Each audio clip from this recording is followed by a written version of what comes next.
3 things you're doing that damage your confidence. A lot of people have problems with their self-confidence and don't feel quite as pleased about who they are as maybe they should. We've all had those days where we feel a bit worthless, and we've all had interactions with people where we felt like we don't belong or weren't as impressive somehow as the others in the group. And often we feel like victims for this reason. We feel as though we've been dealt a bad hand to have such low self-esteem. But guess what? You might also be somewhat responsible. Not only is it your responsibility to dig yourself out of that pit, but you might also be the one who put yourself there in the first place. In this presentation, we'll cover 3 things that you're doing that damage your self-esteem. Replaying uncomfortable experiences. When someone says something cruel about you, how do you react? Many of us respond by replaying what they've said in our heads over and over again.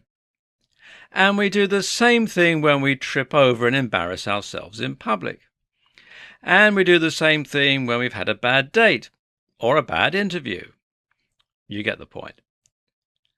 While it's useful to replay these events to look for things we could do better, it becomes destructive if we do this over and over, and you end up cementing certain neural pathways.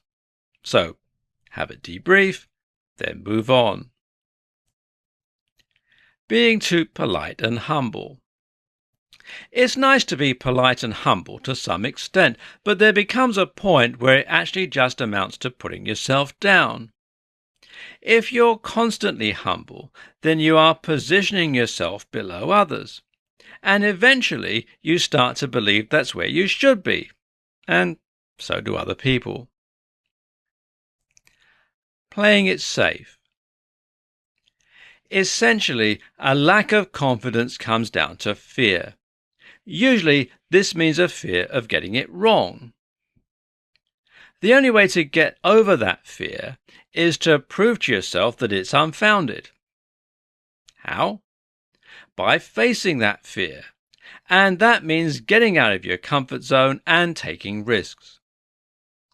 If you're shy of social situations, then put yourself out there and speak to people. If you're unconfident in doing DIY, then grab that drill and start getting to work. This takes courage. And ultimately, courage is the #1 tool for vanquishing a lack of confidence.